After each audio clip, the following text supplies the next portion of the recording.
I think it's safe to say that hardly anyone really enjoys going to school. Do you? Or did you when you went to school? And when I say enjoys going to school, I mean going there for the reasons that the school wants. I mean, it's nice to meet your friends, it's nice to go there together with other people, but not for what the institution and the organization does. For more than 20 years, I've worked together with pupils. I started tutoring when I was 12. And by now, I think I can say that they've all said the same things to me throughout the years. Why don't we learn this stuff at school? Why don't we learn the things that you try to teach us in the place that's actually responsible for preparing us for our lives? Which is why I thought it makes sense to make this very video. A video where I talk about the skills that I think schools should teach so people actually enjoy going there. For this video, I've prepared a list of 4 skills. And I'm not saying that this is the comprehensive list. So I'm not claiming that these are all the skills that pupils need to acquire. I'm just saying if those skills were the center of education, then people would enjoy going to school. Because they would feel like school is actually preparing them for their lives.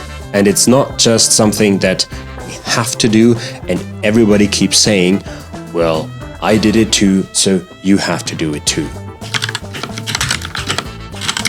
And before we jump into the list, I have to talk about a small mistake that I made. In fact, I made an intentional error, because in the title, you will read that schools started teaching these skills. And in fact, it's impossible to teach a skill. You can only learn, acquire, and practice a skill, but it's impossible to teach it. So the skills that we currently learn at schools, they have to do with memorizing information, they have to do with repeating information, and they have to do with conformity, being part of a group and trying not to be an outlier, because conformity is king. However, the skills that we're talking about in this video, we need to find another way to learn them, because we only learn skills if we can watch people applying them, if we can watch people solving actual problems and acquiring their knowledge. This is how we learn all the skills that we need for our lives.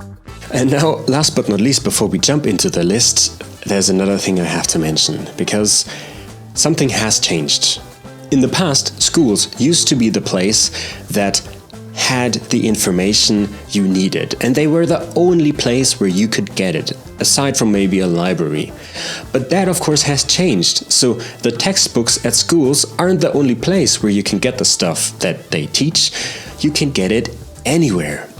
But schools are still acting in a way as if they were the only place where you could get the knowledge and the information, when in fact it should be the other way around. Schools should be the places where you learn to deal with all the information that's available. The first 2 skills I want to talk about, they probably won't really surprise you, but maybe the latter 2 will.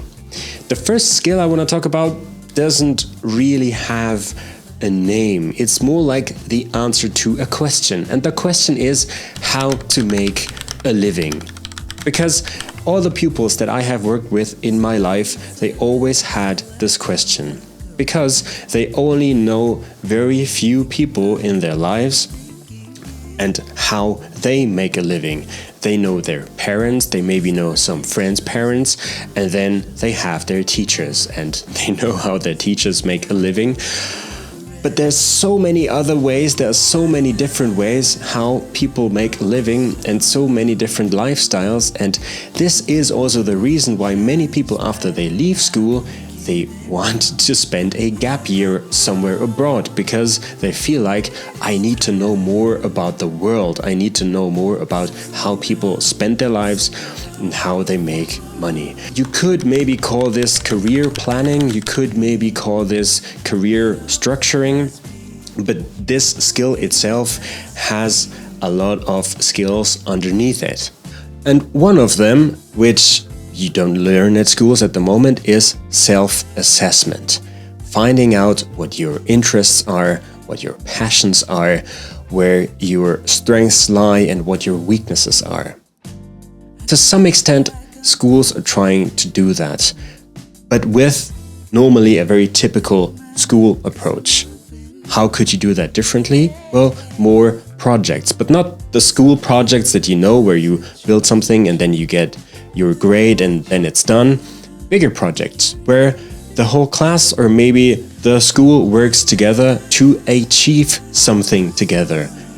And when I say the whole school, I also mean teachers and everybody involved, where they have to solve actual real life problems. Like when you create an event or when you start a business together and actually try to figure out how this works. Because then you also need to think about market research, you need to think about networking, who is this interesting to. You also have to think about value building, because how can I create something that has an inherent value for other people? And by doing so, you will learn so many things about the world, about careers, about career planning, career structuring, and also about yourself. And this is something that almost anybody who I ever worked with was missing when they went to school.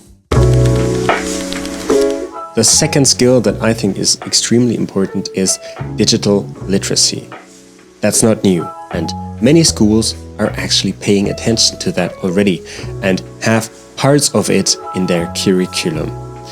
Now, the problem with many schools is that they still view it from a very teachable aspect, but not from the learnable side.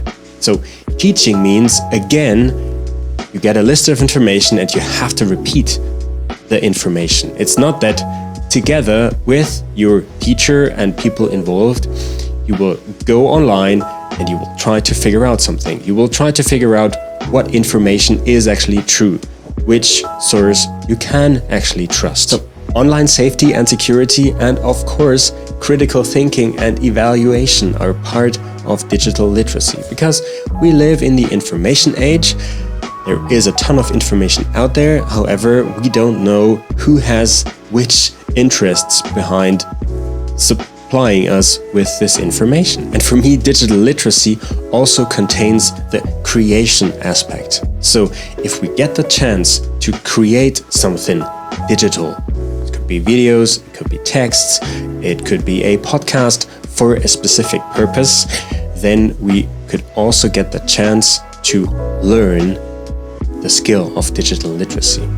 And again, this is nothing you can teach by giving people a list of things and then letting it repeat them to you.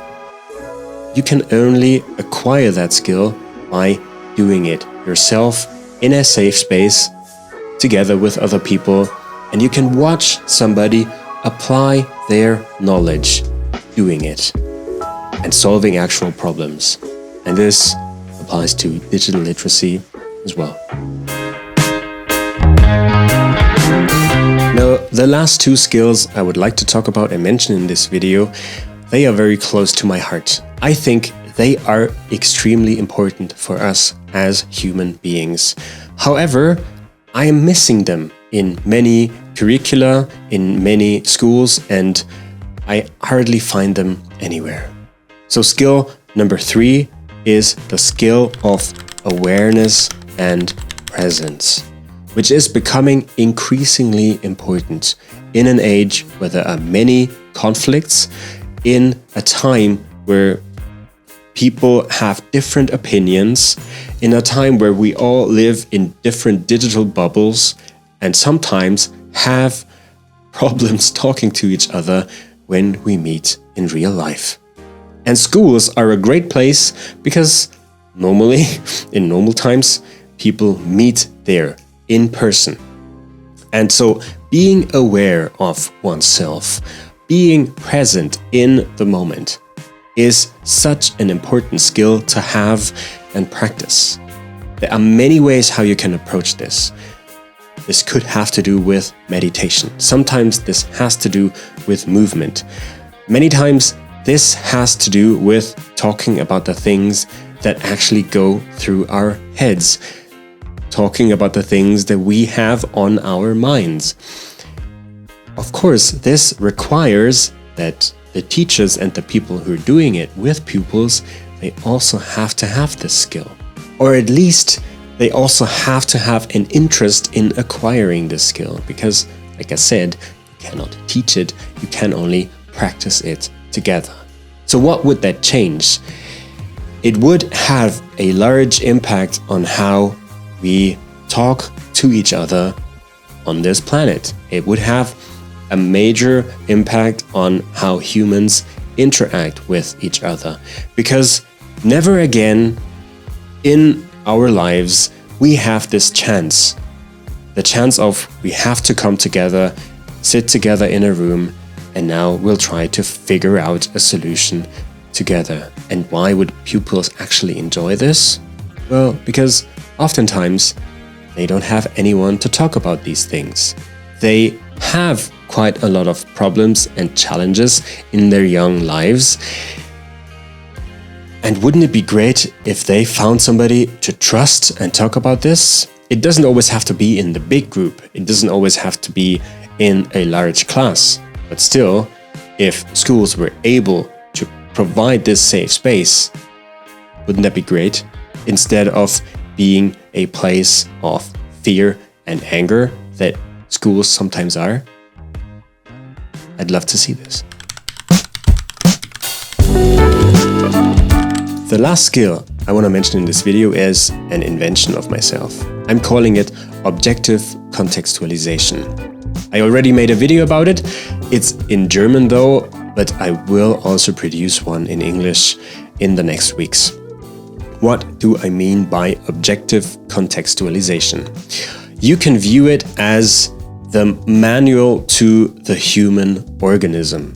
Because there are so many things happening in our brains, in our bodies, that we don't understand, we don't know, and we don't know how to deal with. So it's also connected to the skill of awareness and presence. It has to do with how we deal with life, how we deal with information, and how we act in everyday situations. Because there's so much going on in our brains, there's so much going on in our organisms, but we hardly know what, and nobody really teaches us how we deal with internal impulses, how we weigh them against external information, and this is becoming increasingly important. And it's becoming increasingly important because we all live in different contexts. And given the context that we're currently in, we have to act differently, of course. And we have to know how to make use of ourselves. And so few people know. And this is why I think it's extremely important that this becomes part of education at schools. If you do want to find out more, I already produced one video that's in English. You will find that up here, where I talk about what I mean by this objective contextualization. I'm not mentioning it there, but I'm talking about what this actually has as an effect. And now it's up to you. Of course, I'm claiming in the title that people would enjoy going to school if those things were taught. And you can let me know in the comments if you think that is true. Because from my point of view, this would be the perfect education, or at least the heart of the perfect education. Like I said in the beginning, I'm not claiming this list is comprehensive and complete. I'm just claiming that this should be at the center of it. And I think that this way we could all be educated to more creative human beings instead of all being in this conformity, in this being part of a group and not stepping aside. Because I think the future will be open to those who are creative and not the ones who just follow others and try to be part of a group. Let me know in the comments what you think.